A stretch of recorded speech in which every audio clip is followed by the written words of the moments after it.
চার দেয়ালের মধ্যে ঘটে যাওয়া যে ঘটনার কথা আপনাদের বলার সাহস আজ জোটাতে পেরেছি, তার হিংস্রতার কাছে বন জঙ্গলের পাশবিক অভিজ্ঞতাও বোধ করি হার মানবে। শ্রোতা যে আমার কথায় বিশ্বাস করবেন তার ক্ষীণতম আশাও করছি না, চাই না কেউ বিশ্বাস করুক।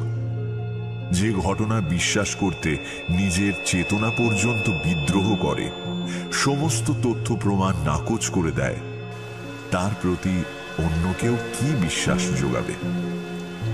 তবে আমায় উন্মাদ ভাবলে ভুল করবেন।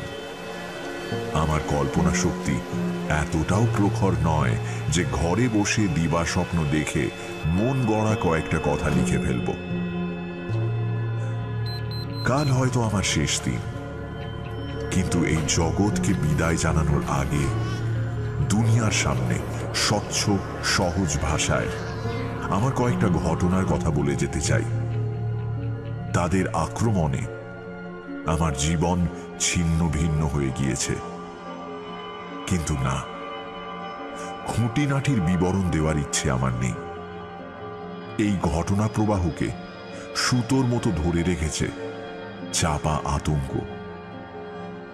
যদিও তা শুনে শ্রোতার মনে হতেই পারে এতে এমন ভয়ের কি আছে, এ তো নেহাতি সোজা সাপটা সাধারণ ঘটনা। সত্যি কি তাই?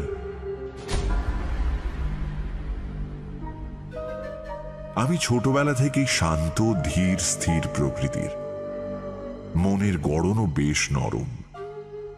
বন্ধু বান্ধব তামাশা করে আমায় বলতো মানব দরদি। আমার চরিত্রের আরেকটি দিক ছিল পশু পাখির প্রতি অগাধ ভালোবাসা। বাবা মায়ের প্রশ্রয়ে ছোট বড় মাঝারি নানা আকারের একাধিক পেটস আমার বাড়িতে জুটে গিয়েছিল। আমার চরিত্রের এই বিশেষ দিকটি বয়স বাড়ার সঙ্গে সঙ্গে আরো বেড়ে যায়। এই অবলা জীবদের খেতে দিয়ে তাদের মাথায় পিঠে হাত বুলিয়ে আমি গভীর প্রশান্তি অনুভব করতাম। যারা একটি কুকুরের নিঃস্বার্থ ভালোবাসার প্রমাণ পেয়েছেন তাদের কাছে এটি আলাদা করে বলার কিছুই নেই। মানুষের ভালোবাসায় একটা ফাঁকি, একটা গোঁজামিলের হাতছানি আছে, কিন্তু একটা পশুর ভালোবাসা সরাসরি তার হৃদয় থেকে বয়ে এসে তার মনুষ্যরূপী মনিবকে স্পর্শ করে। আমি মোটামুটি তাড়াতাড়ি বিয়ে করি। আমার স্ত্রীও পশু পাখির প্রতি বিরূপ মনোভাব পোষণ করতেন না, বরং আমার সাথে তাল মিলিয়ে চলতেই যেন আরো কয়েকটি পোষ্য নিয়ে এলেন। কিছু পাখি, গোল্ডফিশ, একটা সুন্দর কুকুর, কয়েকটি খরগোশ, একটা ছোট্ট মিষ্টি বাঁদর আর একটি বিড়াল। এই শেষোক্ত প্রাণীটির কথা এখানে বলতেই হয়। সে ছিল বিস্ময়কর এক প্রাণী, কুচকুচে কালো এবং অদ্ভুত রকমের বুদ্ধিমান। তার ক্ষুরোধার বুদ্ধির কথা বলতে গিয়ে আমার স্ত্রী মাঝে মধ্যে বলতেন, কে জানে বাবা, শুনেছি ভয়ঙ্কর ডাইনিরা অনেক সময় কালো বেড়ালের রূপ ধরে ঘুরে বেড়ায়। আমার স্ত্রীকে মধ্যযুগীয় কুসংস্কারাচ্ছন্ন মহিলা বলে ভুল করবেন না আবার। তার মনে অন্তত সেই মুহূর্তে কোনো রকম অন্ধবিশ্বাস বা ধারণার লেশ মাত্র ছিল না। নেহাত রসিকতার ছলেই সে এই কথাটা বলেছিল। যাই হোক, আমার এই বিড়ালের নাম ছিল প্লুটো, আমার সবচেয়ে প্রিয় পোষ্য এবং খেলার সাথী। একমাত্র আমিই তাকে খেতে দিতাম। বাড়িতে প্লুটো ছিল আমার ছায়া সঙ্গী, সর্বক্ষণ আমার পায়ে পায়ে ঘুরত। এমনকি বাড়ি থেকে বেরিয়ে অন্য কোথাও গেলেও সেই আমার পিছু নিত। বহু কষ্টে তাকে আটকানো হতো। এমন ভাবেই আমাদের বন্ধুত্ব বেশ কয়েক বছর কেটে গেল। আমার শান্ত সমাহিত চরিত্রে কিছু বদল এলো, খারাপের দিকেই। মদের প্রতি আসক্তি আমায় গ্রাস করে ফেলল এবং অচিরেই আমি ঘোরতর মদ্যপ পরিণত হলাম। এখন আর মানব দরদি নই, এখন আমি খিটখিটে ঝগড়াতে স্বভাবের। আমার কথায় অন্যের কি আসে যায় পাত্তা দিই না।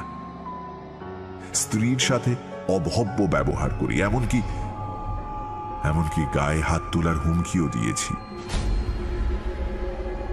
শোনো, গত 3 ঘন্টায় একটা আস্ত বোতল শেষ করেছো। আর নয়, এবার ওঠো। অন্যের ব্যাপারে বেশি মাথা গলিও না তো, নিজের চরকায় তেল দাও। কি হলো, কথা কানাই যাচ্ছে না? বেরিয়ে যাও ঘর থেকে। ভালোই ভালোই না বেরোলে এমন এক থাপ্পড় কষাবো যে চৌকাঠের বাইরে গিয়ে পড়বে তুমি। যাও। পোষ্যদের প্রতি ভালোবাসা শিখেই উঠেছে।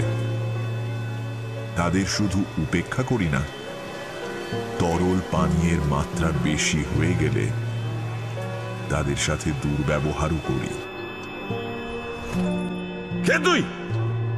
রাস্তা থেকে সরে বসবি। এখানে ল্যাচ গুটিয়ে কি করছিস? সর বলছি, সর।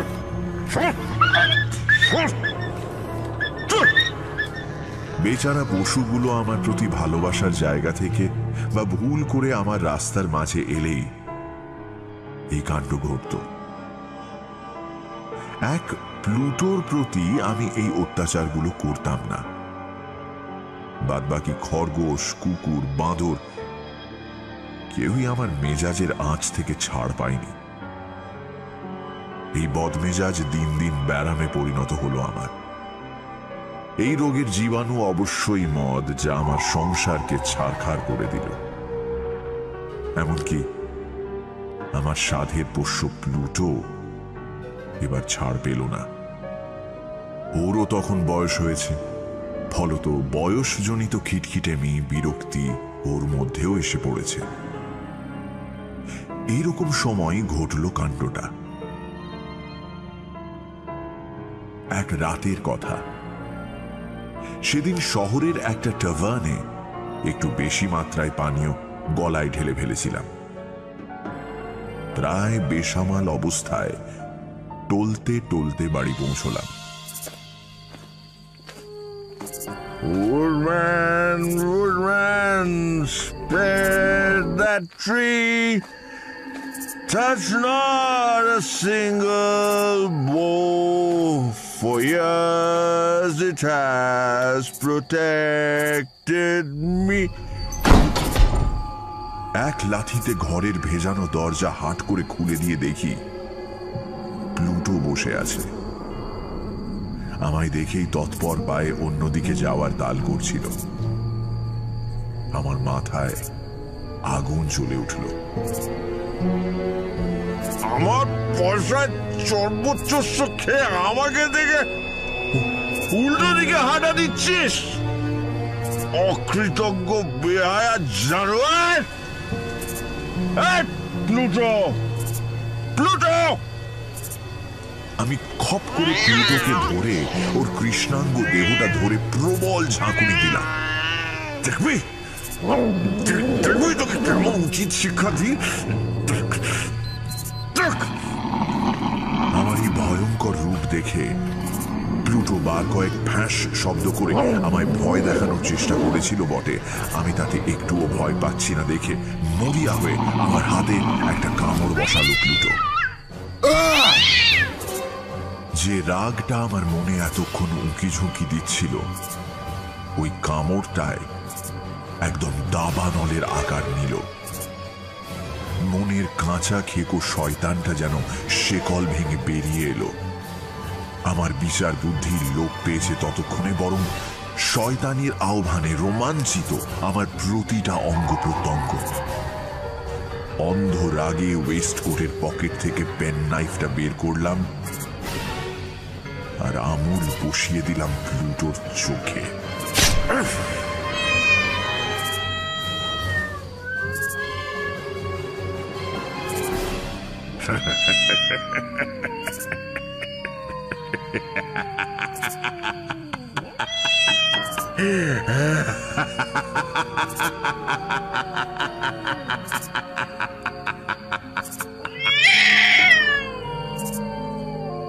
প্রাণীটা ছটফট করলো খানিকক্ষণ। ছুরির আঘাতে উপড়ে ফেললাম প্লুটোর একটা চোখ।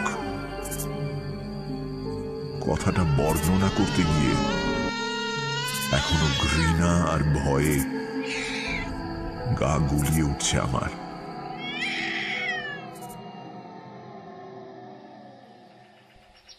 পরদিন সকালে উঠে দেখলাম আমার অপরূপ শিল্পের ফলাফল। ততক্ষণে আমার রাতের নেশা কেটে গেছে। প্লুটোকে দেখে একটা আতঙ্ক ও অনুশোচনার একটা অনুভূতি পাক খেয়ে উঠল গোটা শরীর জুড়ে। কিন্তু তাতে আমার স্বভাব চরিত্রে বিশেষ ফারাক এলো না। আমি আগের মতোই নিজের গ্লাসের পানীয়ের মধ্যে নিজেকে ডুবিয়ে দিলাম। প্লুটো আমার জান্তব প্রবৃত্তির শিকার হয়েও কিছুটা সামলে উঠল।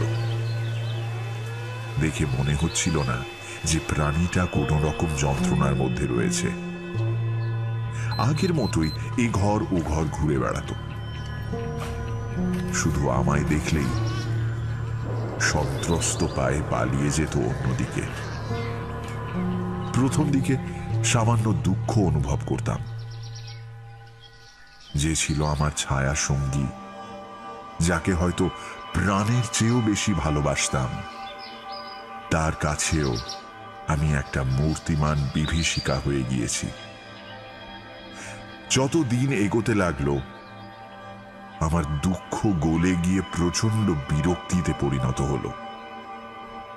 প্লুটোকে দেখলেই সেই বিরক্তি লাফিয়ে লাফিয়ে বাড়ত, ঠিক যেভাবে একসময় বেড়ালটা খেলতো।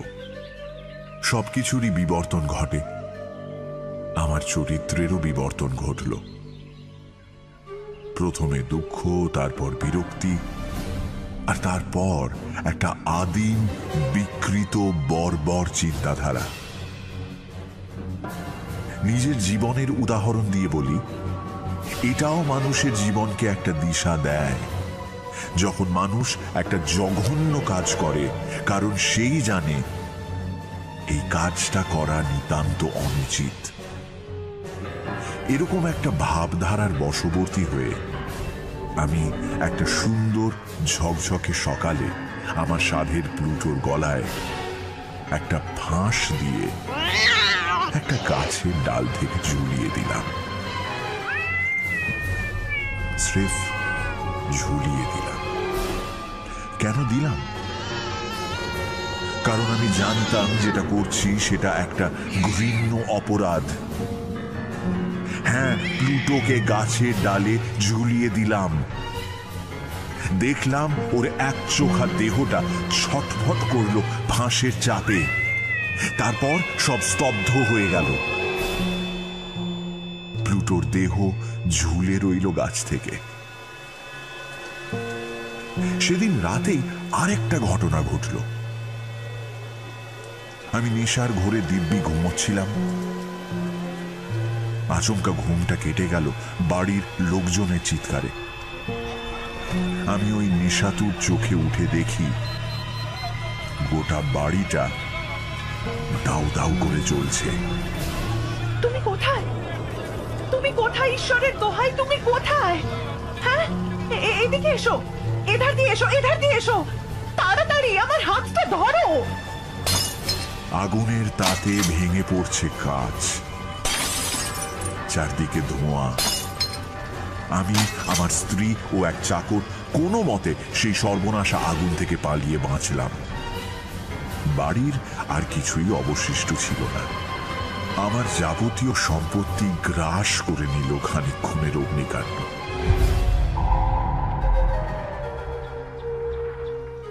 পরদিন সকালে আমি বাড়ির ধ্বংসাবশেষের সামনে গিয়ে দাঁড়ালাম। আগুনের কোপে সবকটা দেয়াল ধসে পড়েছে, শুধু কম্পার্টমেন্ট ওয়াল ছাড়া। এই দেয়াল ছিল বাড়ির একদম মধ্যেখানে, আর এই দেয়ালেই হেলান দিয়েছিল আমার খাট। এদিকেই মাথা করে শুতাম আমি। এই দেয়াল সদ্য প্লাস্টার করা হয়েছিল, তাই হয়তো আগুনের বিরুদ্ধে টিকে থাকতে পেরেছিল। আজ পুড়ে যাওয়া বাড়ির স্তূপের পাশে বেশ একটা ভিড় জড়ো হয়েছিল। ভিড়ের মধ্যে দেখলাম কয়েকটা লোক ওই মাথা তুলে দাঁড়িয়ে থাকা দেয়ালটার দিকে আঙুল তুলে কিসের দিকে যেন দেখাচ্ছে।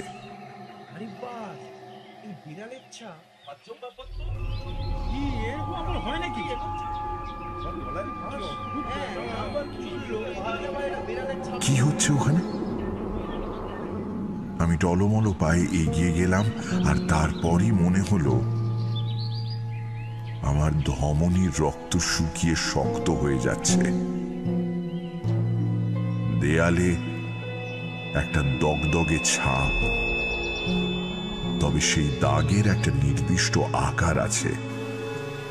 সাদা ব্যাকড্রপে একটা ঘায়ের মতো দাঁড়িয়ে আছে একটা বিশাল বেড়ালের অবয়ব, আর তার গলায় জড়ানো রয়েছে একটা ফাঁস।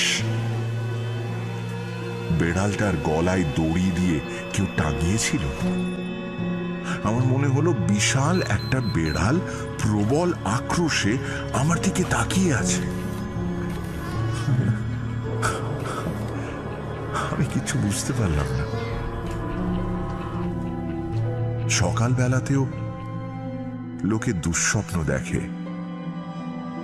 ওই বেড়ালের ছাপ আমার কাছে স্রেফ দুঃস্বপ্ন ছাড়া আর কিছুই না। কি করে এলো ওই ছাপ? আমি মনে মনে একটু অতীতে ফিরে গেলাম। প্লুটোকে আমি ঘরের ঠিক পাশের বাগানের একটা গাছে ঝুলিয়েছিলাম। আমি ওর মৃত শরীর গাছ থেকে নামিয়ে কবর দিইনি। আগুন যখন লাগে তখন হয়তো কেউ মৃত প্রাণীটাকে গাছ থেকে নামিয়ে আমার ঘরে ছুঁড়ে দিয়েছিল, আমাদের ঘুম থেকে তোলার জন্যই। তারপর আগুনের উত্তাপে যখন দেয়ালগুলো পুড়তে থাকে তখন প্লুটোর দেহ পিষে যায়। সেই কারণে ছাপটা ফ্রেশ প্লাস্টারের ওপর আরো গভীরভাবে পড়ে যায়। যে কোনো মানুষের কাছে এই যুক্তি লাগসই হবে না, আমার কাছেও না। কিন্তু আমি এক মনে নিজেকে বোঝাতে লাগলাম এটাই ঘটেছে, একমাত্র এভাবেই ছাপ পড়তে পারে। এত কিছু বোঝানোর পরও বুঝলাম গলায় ফাঁস লাগা ওই বেড়ালের ছাপের নখ আর দাঁত আমার অবচেতনে দাগ কেটেছে। এই কদিনে আমার মনে একটা অনুভূতির উদয় হলো। এক কথায় বলতে গেলে অনেকটা অনুশোচনার মতো, কিন্তু ঠিক অনুশোচনা নয়। আর এর জন্যই আমি খোঁজ করতে শুরু করলাম একটা নতুন পোষ্যের। আরো সঠিকভাবে বলতে গেলে একটা মিশমিশে কালো বেড়াল। যেখানেই যাই সেখানেই খোঁজ করি একটা কালো বেড়ালের। এক্স্যাক্ট না হলেও কাছাকাছি হলেই চলবে। মাঝে বেশ কটা দিন কেটে গেল। এক সন্ধে আমি বসে আছি একটা নোংরা সরাইখানায়। চারপাশে চলছে মত্ত কিছু মানুষের চিৎকার।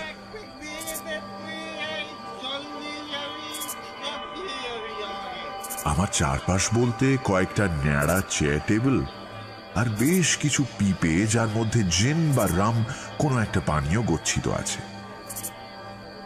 হঠাৎ তাকিয়ে দেখি সারি সারি পিপের ওপর কালো কি একটা জিনিস নড়াচড়া করছে।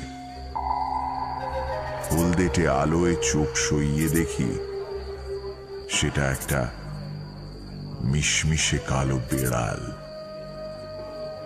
আমি এগিয়ে গিয়ে দেখি বেড়ালটা অনেকটা প্লুটোর মতোই দেখতে, ওরকমই বড়, শুধু তফাৎ এক জায়গায়। প্লুটোর কালো লোমে অন্য কোনো রঙের আভাস ছিল না। এই বেড়ালটার বুকের কাছে সাদা লোমের আস্তরণ রয়েছে, বেশ বড় একটা সাদা লোমের আস্তরণ।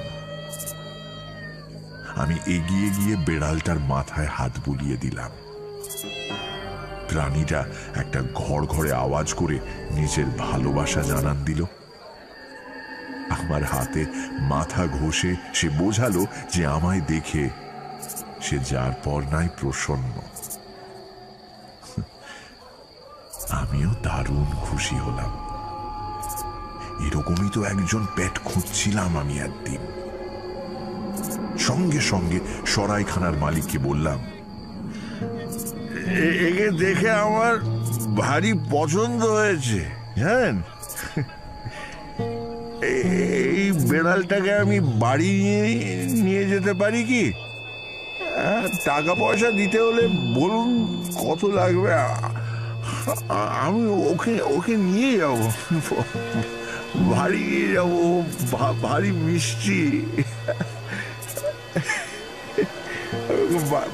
টাকা পয়সা লাগলে বলুন কত দিতে হবে। আরে দূর মশাই, এই বেড়ালটাকে আমি জন্মে দেখিনি। যা ইচ্ছে করুন গে যান, যেখানে ইচ্ছে নিয়ে যান গে, আমার কি। আমি বেড়ালটার মাথায় হাত বোলাতেই থাকলাম। তারপর যখন কোট আর হ্যাট নিয়ে বাড়ির দিকে এগোচ্ছি, বেড়ালটিও দেখলাম আমার পিছু পিছু আসার তাল করছে। নিয়ে এলাম বাড়িতে। বেড়ালটাকে দেখে মনে হলো তার যেন জন্মই হয়েছে এই বাড়িতে। অনায়াসে নতুন পরিবেশে নিজেকে মানিয়ে নিল। আমার স্ত্রীর নয়নমণি হয়ে উঠল কদিনের মধ্যেই।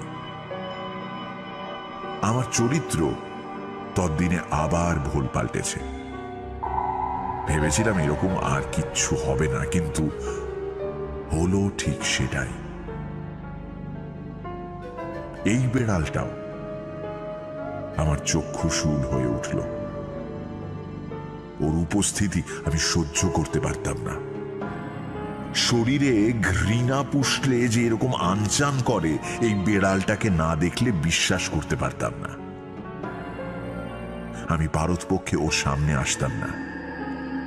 হয়তো ওকে দেখে প্লুটোর ওপর করা সেই অত্যাচারের কথা, আমার দুপে জানোয়ার হওয়ার কথা মনে পড়ে যেত। বেড়ালটাকে কোনো আঘাত বা অনিষ্ট না করলেও ওকে দেখলেই মনে হতো একটা অব্যক্ত আগ্রাসী আক্রোশ আমার দুপা বেয়ে উঠে আমার গলা খামচে ধরত। ওকে দেখলেই আমি পালিয়ে বাঁচতাম। যখন বেড়ালটাকে নিয়ে এসেছিলাম তখন খেয়াল করিনি একে রাতের অন্ধকার, তারপর নেশার আচ্ছাদন। পরদিন সকালে দেখলাম এর সাথে প্লুটোর ভয়ঙ্কর মিল। হাড়হীন করে দেয়া মিল। এই বেড়ালটারও একটা চোখ নেই। আমি খুব ভয় পেয়ে গেলাম। নেহাত কাকতালীয় বলে ব্যাপারটা ঝেড়ে ফেলার চেষ্টা করেছিলাম। তাজ্জব ব্যাপার দেখলাম, আমার স্ত্রীর এই নতুন বেড়ালটিকে খুব পছন্দ হয়ে গেল। হয়তো আমার সেই অতীতের মানবিকতা ওর মধ্যে তখনও বেঁচে ছিল। পছন্দ অপছন্দের মধ্যে সম্পর্কটা ভারী অসম। ধরুন কেউ আপনার দু চোখের বিষ, আর সেই মানুষটার চোখে আপনার অবস্থান একই রকম হওয়ার বদলে হলো ঠিক উল্টো, অর্থাৎ স্বয়ং আপনি তার চোখে দেবতুল্য এক ব্যক্তিতে পরিণত হলেন। আমার সঙ্গেও ঠিক এরকমই একটা ঘটনা ঘটল। বেড়ালটির প্রতি আমার বিদ্বেষ এবং বিরক্তি দিন দিন বাড়তে লাগলো, আর তার সঙ্গে পাল্লা দিয়ে বেড়ে চলল আমার প্রতি তার প্রীতি। আমি সোফায় বসে থাকলে সেই অতর্কিতে এক লাফে আমার কোলে উঠে মৃদু স্বরে ডেকে আমার গোটা গায়ে মাথা ঘষতে শুরু করত। আমার প্রতি রোমকূপ বিদ্রোহ করত। একটা বমি বমি ভাব উঠে আসতো গোটা শরীর বেয়ে। আমি বহু কষ্টে নিজেকে সংবরণ করতাম। শুধু কি তাই, হাঁটাহাঁটি করার সময় সে প্রায়শই আমার দু পায়ের মধ্যে দিয়ে গলে গিয়ে কি আনন্দ পেত আমি বুঝতাম না। বেশ কয়েকবার হুমড়ি খেয়ে পড়তে পড়তেও নিজেকে সামলে নিয়েছি। যা এখান থেকে যা। আমার পোশাক আশাকে নিজের তীক্ষ্ণ নখ বিঁধিয়ে সেই তরতরিয়ে আমার বুক অবধি উঠে আসার চেষ্টা করত। এক এক সময় ভাবতাম এক ঘায়ে এই বেড়ালটিকেও শেষ করে দিই, কিন্তু পর মুহূর্তেই কয়েকটা কথা ভেবে পিছিয়ে যেতাম। প্লুটোকে হত্যা করার সেই গা ঘিন ঘিনে স্মৃতি ফিরে আসতো। তার চেয়েও আরো বেশি করে আসতো ভয়, একটা তীব্র অজানা ভয়। এই নতুন বেড়ালটা ছিল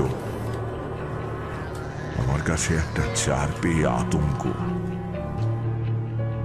এই আতঙ্কের সঠিক প্রকৃতি আমি ঠিক বলে বোঝাতে পারবো না।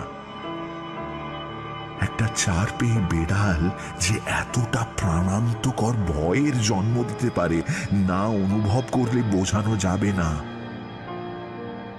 একদিন আমার স্ত্রী আমায় ডেকে দেখালেন, এই শোনো, এই নতুন বেড়ালটার গলায় ওই সাদা দাগটার জন্য ওকে আরো সুন্দর দেখায়, তাই না? স্ত্রী আর আমাকে নতুন করে কি দেখাবেন? আমি তো দেখেছি এবং ঠাহরও করেছি।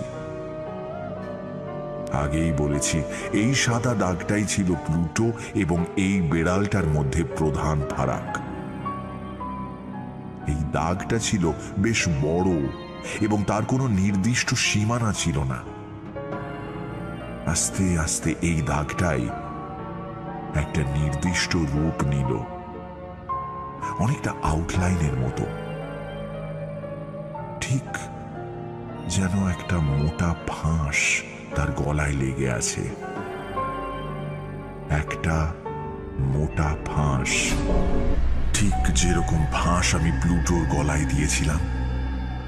যেন এক খুনিকে এসে তার শিকার ক্রমাগত মনে করিয়ে দিচ্ছে, শোনো, তুমি আমার প্রাণ নিয়েছিলে, মনে পড়ছে? মনে পড়ছে কিভাবে কোনো ক্ষতি না করা সত্ত্বেও আমায় নির্মম ভাবে সরিয়ে দিয়েছিলে এই পৃথিবী থেকে? মৃতদেহের ভার বহন করা কি দুঃসহ, বিশেষত সে যদি আবার ফিরে আসে পরলোক থেকে। এই কথা আপনাকে বলে বোঝাতে পারবো না। মানুষ নাকি সৃষ্টিকর্তার সর্বোত্তম সৃষ্টি। সর্বময় এই সৃষ্টিকে কিভাবে একটা সামান্য বেড়াল ধ্বংস করে দিতে পারে? শান্তি বিশ্রাম কি আমি ভুলে গেছি? এক দণ্ড আমায় বসে থাকতে দেয় না। আমি বসলেই লাফিয়ে লাফিয়ে চলে আসে। আমি নিজের মতো থাকতে পারি না, আমি ঘুমোতে পারি না। ওই এক চোখেও ও কখনো আমায় চোখের আড়াল হতে দেয় না।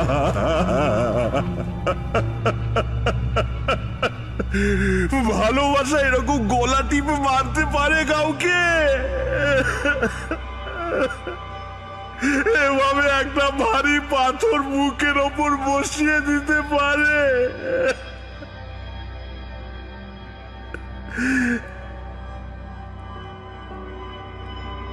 আমার মধ্যে শুভ চিন্তা যতটুকু বাকি ছিল দ্রুত হারিয়ে গেল। এখন শয়তানি নোংরা চিন্তা ভাবনা আমার রাত দিনের সঙ্গী। ওই বেড়ালের পৈশাচিক ভালোবাসা ছাড়া যে জিনিসটা এখন আমার নিত্য সঙ্গী তা হলো বিদ্বেষ আর আক্রোশ, যেন একই কয়েনের এপিঠ ওপিঠ। আমি সবাইকেই ঘৃণা করি, রাগে অন্ধ হয়ে অশ্রাব্য ভাষায় কথা বলি। আমাকে আমাকে তোমরা জানোয়াররা একা ছেড়ে দাও না কেন? কি চাও তোমরা? রক্ত সব পিশাচরা সবাই কি চাও তোমরা? যাও না এখান থেকে, যাও। একমাত্র আমার স্ত্রী আমার এত অত্যাচারেও আমায় ছেড়ে যায়নি। বলিহারি ধৈর্য। এখন আর কিছু বলেও না। আগুনে পৈতৃক বাড়ি নষ্ট হয়ে যাওয়ার পর জীবনটা খুব কঠিন হয়ে পড়েছিল। টাকা পয়সা বিশেষ নেই, একটা পুরনো ভাঙাচোরা বাড়িতে উঠে আসতে হয়েছে। একদিন বাড়িরই একটা কাজে আমি আর আমার স্ত্রী সিঁড়ি বেয়ে সেলারে নামছিলাম। সিঁড়িগুলো সরু এবং বেশ খাড়াই। বেড়ালটা যথারীতি আমার পায়ে পায়ে ঘুরছিল। একটা সিঁড়ির আগে হঠাৎ করে সে এমন ভাবে আমার পায়ের মধ্যে দিয়ে গলে গেল যে আমি মুখ থুবড়ে পড়তে পড়তে তাল সামনে নিলাম।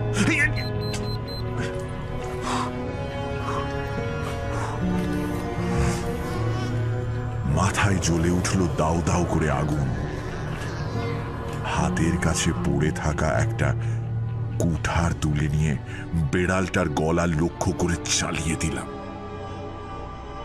লক্ষ্যভ্রষ্ট হতাম না, কিন্তু বাদ সাধল আমার স্ত্রী।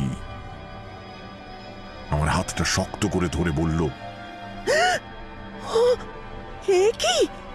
কি কি করছো তুমি? হ্যাঁ, বুদ্ধি শুদ্ধি লোপ পেয়েছে নাকি? এত স্পর্ধা? আমায় জিজ্ঞেস করছে বুদ্ধি শুদ্ধি লোপ পেয়েছে কিনা? আর সহ্য হলো না। না না না না না না না না না, আর সহ্য হলো না। হাতের কুঠারটা সোজা বসিয়ে দিলাম ওর মাথায়। সেকেন্ডের মধ্যে হাওয়া কেটে লোহার শানিত ফলাম মসৃণ ভাবে খুলি ভেদ করে বসে গেল। একটা শব্দ হলো না। ফিনকি দিয়ে রক্ত আর ঘিলু আমার জামা ভিজিয়ে দিল, আর আমার স্ত্রী একটা শব্দ না করেই ওখানেই ঢলে পড়ল।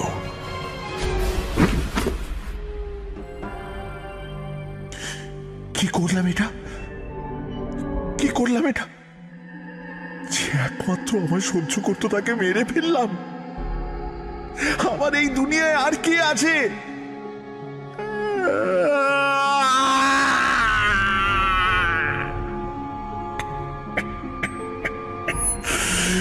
কি করলাম আমি?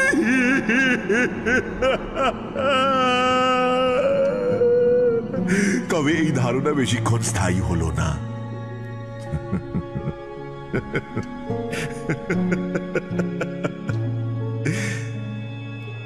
আমার আশু চিন্তা হলো এই মৃতদেহটা নিয়ে কি করব। পাড়াপড়শিদের দৃষ্টি আকর্ষণ না করে এই দেহ নিয়ে বেরোনো অসম্ভব। ধরা পড়ে যাব। তবে কি দেহটা এখানেই কুচি কুচি করে কেটে পুড়িয়ে দেব? অনেক চিন্তা ভাবনা মাথায় খেলতে লাগলো। তারপর আবার বিদ্যুৎ ঝলকের মতো উঁকি মারলো আর একটা পসিবিলিটি। এই সেলারে একটা কবর খুঁড়ে মৃতদেহ গোড় দিয়ে দিলেই তো হয়। বাড়ির পিছনে কুঁয়োতেও ফেলে দেওয়া যায়, বেশ গভীর কুঁয়োটা। বা একটা বড় সড়ো কার্ডবোর্ড বক্সের মধ্যে মৃতদেহটা প্যাক করে বাড়ি থেকে অনায়াসে বের করে দিই। কুলি ডেকে এনে কোথাও চালান করে দিলেই হলো। এরকম এক চিন্তা প্রবাহ থেকে আর এক চিন্তা প্রবাহে ধাক্কা খেতে খেতে শেষমেশ একটা রাস্তা বের করেই ফেললাম। এই সেলারের দেয়াল ভেঙে জায়গা করে মৃতদেহ রেখে দেব, তারপর আবার দেয়াল চুনকাম করে দেব। ঠিক যেমন মধ্যযুগে সন্ন্যাসীদের দেয়ালের মধ্যেই সমাধি দেওয়া হতো। হ্যাঁ, ঠিক সেরকম। আমার কম্পমান বোধ বুদ্ধি একটু শান্ত হলে সেলারের চারপাশে চোখ বুলিয়ে মনে হলো মৃতদেহ লুকিয়ে রাখার জন্য এই জায়গাটাই আদর্শ। এই ঘরের দেয়ালগুলো তেমন পোক্ত নয়, এবড়ো খেবড়ো প্লাস্টার করা রয়েছে। কোনো ক্রমে জোড়া তাপ্পি মারার চেষ্টা একটা। স্যাঁতসেঁতে পরিবেশে প্লাস্টার ঠিক জমাট বাঁধতে পারেনি। এই ঘরের দেয়ালে এক সময় খুব সম্ভব একটা ফায়ার প্লেস বা চিমনি জাতীয় কিছু ছিল। সেটার উপর দিয়ে প্লাস্টার করা হলেও আউটলাইনটা পরিষ্কার বোঝা যায়। সেলারের দেয়ালের সাথে সেটা মেলানোর চেষ্টা করা হয়েছিল বটে, বিশেষ লাভ হয়নি। এই ছায়াটাই আমার রক্ষা কবচ হবে। এখানেই দেয়াল ভেঙে দিয়ে রেখে দেব মৃতদেহ, আর পুরনো ছাপ হওয়ার জন্য কেউ কিচ্ছু টের পাবে না। কারুর চোখ এই কারসাজি ধরতে পারবে না। ইম্পসিবল। অনেক দিন পর মনে মনে ভাগ্যকে কৃতজ্ঞতার কুর্নিশ জানালাম। পেছনে তাকালে বুঝি কোন পর্যায়ে আমার মানসিক বিকৃতি হয়েছিল। স্ত্রীকে খুন করে মৃতদেহ লোপাট করার চেষ্টা করছি, আর তার রাস্তা সুগম হওয়ায় নিজের ভাগ্যকে ধন্যবাদ জানাচ্ছি।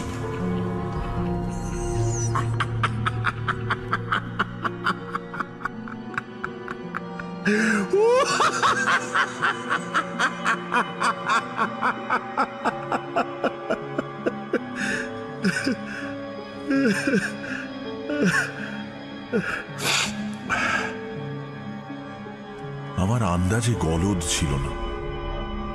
শাবলের মৃদু কয়েকটা বাড়ি দিতেই দেয়ালের কয়েকটা ইট খসে পড়ল। ভেতরে দেয়ালে হেলান দিয়ে মৃতদেহ রাখলাম। তারপরের কাজটা সহজ ছিল। আমি নিজের হাতেই কাঁচা মাল দিয়ে প্লাস্টার তৈরি করলাম, আর খুব সাবধানে হালকা হাতে প্লাস্টার আর ইটের একটা নিয়ার পারফেক্ট মেলবন্ধন তৈরি করে ফোকরটা ভরাট করে দিলাম। আত্মপ্রসাদ অনুভব করলাম খানিকটা। দেয়াল যে ভাঙা হয়েছে তার পেছনে ভয়ানক কিছু যে লুকোনো হয়েছে সেটা বুঝে কার সাধ্যি। ঘরদোর পরিষ্কার করলাম সযত্নে। কোথাও একটু রক্তের ফোঁটা বা রাবিশের একটা টুকরো ছাড়লাম না। আমি কতকটা নিজের মনেই বলে উঠলাম, যাক বাবা, খাটনি সার্থক হয়েছে। একটা কাজ বাকি ছিল। ওই চারপে মার্জার শয়তানকে নিকেশ করতে হবে। আমার এই অবস্থার জন্য ওই শয়তান এক চোখা বেড়ালটাই দায়ী। ওটাকে শেষ না করলে শান্তি পাবো না। কিন্তু বুঝতে পারলাম ওই বেড়াল শয়তানি বুদ্ধিতে মানুষের ওপর দিয়ে যায়। আমার মেজাজের ওরকম কদর্য রূপ দেখার পর থেকেই সে গা ঢাকা দিয়েছে। এতে আমি যে কি সুখ পেলাম তা বলতে গেলে আমায় কাব্যের আশ্রয় নিতে হবে। খুন করার পরেও এতটা ফুরফুরে লাগতে পারে। বহুদিন পর বিছানায় এলিয়ে দিলাম শরীরটা। দু চোখে তখন আমার 10 জন্মের ঘুম। এলিয়ে দিয়ে চোখ বুঝলাম। এত আরামে ঘুমোইনি বহুদিন। খুনের বোঝা? কিসের বোঝা? 3টে দিন কেটে গেল, কিন্তু বেড়ালটাকে দেখতে পেলাম না। আমার নিঃশ্বাস প্রশ্বাস আরো সহজ স্বাভাবিক হয়ে উঠল। আমার জীবনের সেই ভয়প্রদ রাক্ষসকে আমি নিজেই এত ভয় দেখিয়েছি যে সে আর এ মুখ হচ্ছে না। আমার স্ত্রীর অন্তর্ধান নিয়ে চারপাশে একটা শোরগোল উঠেছিল। 2-একটা প্রশ্ন করলো, আশপাশের এলাকায় খোঁজ শুরু হলো, কিন্তু কেউ কোনো কিছুরই হদিশ পেল না। মনে হলো আর কিছুই আমার আনন্দে ব্যাঘাত ঘটাতে পারবে না। যে জঘন্য অপরাধ আমি করেছি তা নিয়ে অল্প খচখচানি ছিল মনে, কিন্তু ওইটুকু। 4 নম্বর দিনে আমার দরজায় পুলিশ এসে হাজির হলো। এইটা তো আমি আন্দাজ করিনি। ঘোড়ার গাড়ি এসে দাঁড়ালো আমার দরজায়। উর্দিধারী পুলিশ লাফ দিয়ে নেমে আমার সামনে এসে বলল, আমাদের কাছে খবর আছে কদিন আগে এখান থেকে একজন মহিলা উধাও হয়ে গিয়েছেন। শহরের মাঝখান থেকে একটা জলজ্যান্ত মানুষ উবে যাবে আর আমরা হাত গুটিয়ে বসে থাকবো, এটা তো হতে পারে না।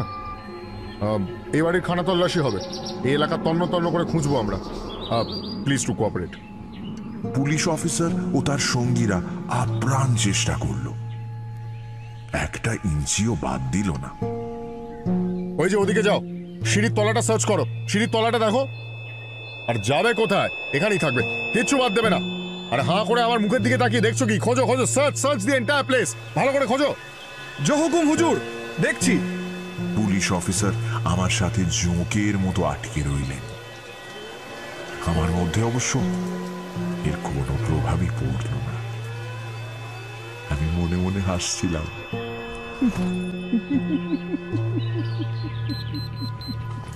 এমন জায়গায় দেহ লুকোনো রয়েছে যে তার খোঁজ পাওয়া তোমাদের কম্য নয়। অনেকে এখন আমায় শুধু হত্যাকারী নয়, নির্লজ্জ হত্যাকারী বলবেন, কিন্তু আমার মধ্যে লজ্জার লেশ মাত্র ছিল না। না, তদন্ত করতে গিয়ে পুলিশ অন্তত 3 থেকে 4 বার নামলো সেলারে, ঘুরে দেখলো চারপাশ। সেই নতুন পলিস্টার করা দেয়ালের পাশ দিয়ে হাঁটা চলা করলো বহুবার, কিন্তু আমার বুকে কোনো কাঁপুনি ধরল না। আমি দিব্যি কোমরে হাত দিয়ে ভারী কৌতুকের সাথে দেখতে থাকলাম ওদের কাণ্ড কারখানা। ঘণ্টাখানেক এভাবেই কাটলো। একটা সময় পুলিশ অফিসার এবং তার সহকর্মীরা ক্ষান্ত দিলেন, বুঝতে পারলেন এখানে তাদের আর কিচ্ছু দেখার নেই। তারা সেলার থেকে বেরোবার উপক্রম করলেন। আমার মাথায় আবার পোকা নড়ে উঠল। এরকম বেকুব বানালাম ওদের, আর নিজের বিজয়ের আনন্দ ভাগ করে নেব না? তাছাড়া এই লোকগুলোর সন্দেহ মিটেছে কিনা সেটাও তো যাচাই করতে হবে। ঠোঁটের গোড়ায় অনেকক্ষণ ধরেই একটা কথা অপেক্ষা করছিল, শেষমেশ বলেই ফেললাম,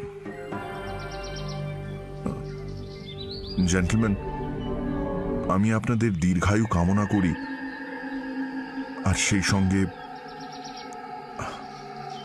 আপনাদের থেকে একটু সৌজন্য আশা করি। আমার মনের আনন্দ তখন বাঁধ ভেঙেছে।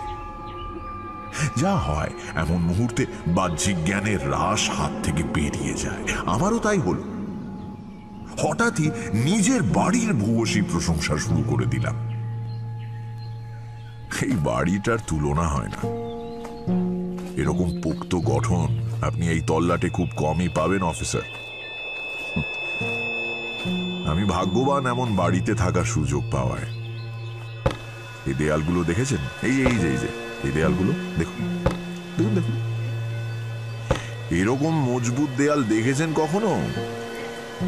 সলিড। আনন্দের আতিশয্যে আমি একটা লাঠি দিয়ে দেয়ালে টোকা দিতে শুরু করলাম। দেখুন, আমার বাড়ির দেয়ালের মজবুতি দেখুন। বুঝতে পারিনি কি চরম ভুল করছিলাম। যে বিভীষিকাময় অদৃষ্ট ভেবেছিলাম বিদায় নিয়েছে, এই লাঠির টোকায় সে যেন হঠাৎ জেগে গেল, আর নখ দাঁত বের করে আমায় ছেড়ে ঘুরে দিতে উদ্যত হলো। আমার লাঠির টোকার আওয়াজটা তখনও মিলিয়ে যায়নি। হঠাৎ ওই দেয়ালের মধ্যে থেকে একটা কান্নার শব্দ ভেসে এলো। মানুষের গলার স্বর নয় এটা, যেন শয়তানের অবৈধ সন্তান এই পৃথিবীতে সদ্য ভূমিষ্ঠ হয়ে আড়মোড়া ভেঙে কাঁদছে, আর সেই কান্নার রোল হিমস্রোত বইয়ে দিচ্ছে সমস্ত জীবন্ত মানুষের রন্ধ্রে রন্ধ্রে। কান্নাটা এবার পৈশাচিক ফোঁপানির দিকে বাঁক নিল। হাওয়ার দমকের মতো উপর নিচ করে সেটা একটা চিৎকার হয়ে গেল, যেন দেয়ালের পিছনে থাকা এক ভয়ানক জীব ভেঙে বেরিয়ে এসে ছাড়খাড় করে দিতে চায় সবকিছু। তার গলায় যেন কোনো এক ভয়াবহ পিশাচ তাণ্ডব নৃত্য করছে। আমার পা পিছলে গেল। ওই ডাকের উৎস কি? টলতে টলতে পেছনের দেয়ালে পিঠ দিয়ে টাল সামলালাম। সিঁড়ির উপর দাঁড়ানো পুলিশ অফিসার এবং তার সহকর্মীরা বিদ্যুৎ স্পৃষ্টের মতো ঘুরে দাঁড়ালেন। ওই ডাকের বিভৎসতায় তারাও কিছুটা বমকে গিয়েছিলেন। ভয় কাটিয়ে সম্বিত ফিরে পেতে সময় লাগলো খানিকটা। তারপরে দ্রুত পায়ে তারা আবার সেলারে নেমে এলেন। অফিসার হাঁক পারলেন, এই তো দেওয়ালের পেছন থেকে আসছে না আওয়াজটা? এই এদিকটা ভেঙে ফেলো তো, শাবল আনো, ভাঙো, এক্ষুনি ভাঙো। তক্ষুনি শাবল আনা হলো, আর সেগুলো দিয়ে নির্মম ভাবে আঘাত হানা হলো দেয়ালে। আমি ভয়ে আর বিস্ময়ে কাঠের পুতুলের মতো দাঁড়িয়ে রইলাম। বার চারেক আঘাতের পরই ঝুরঝুরিয়ে ধসে পড়ল প্লাস্টার। আমার চোখ পড়ল দেয়ালের পিছনে, আর মনে হলো এর যে কুৎসিত বিভৎস দৃশ্য আমি আগে কখনো দেখিনি। আমার মৃত্যু হলে ভালো হতো। মনে হলো ওই তো সিঁড়ির ওপরে আমার মরণ এসে দাঁড়িয়েছে, আর লঘু পায়ে সে নেমে আসছে আমায় খেতে। ভেতরে দেখলাম বসানো রয়েছে আমার স্ত্রীর মৃতদেহ। দেহে ভালোই পচন ধরেছে। রক্ত, টিস্যু, দলা পাকিয়ে তৈরি করেছে দুর্গন্ধযুক্ত এক বিশ্রী মণ্ড। মুখের একটা পাশ পচে গিয়ে আরো প্রশস্ত হয়ে গিয়েছে। সে যেন কদর্য হাড় হিম করা প্রদর্শনে যার পর নাই মজা পেয়ে হাসছে মৃতদেহের মাথার উপর বসে আমার নিয়তি, আমার জীবন যে কারণে ধ্বংসস্তূপ হয়ে গেছে। অর্ধেক খসে পড়া খুলির এক পাশ বেয়ে উঠে বসে আছে বেড়ালটা। ওর একটা সবুজ চোখ এখন লালচে।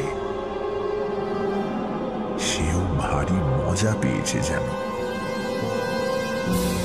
আমার চালে আমাকে কিস্তিমাত করে এখন যেন বলছে, খুন করে সব সময় পার পাওয়া যায় না। এই বেড়ালটা, একেই তো আমি খুঁজছিলাম সংহার করার জন্য।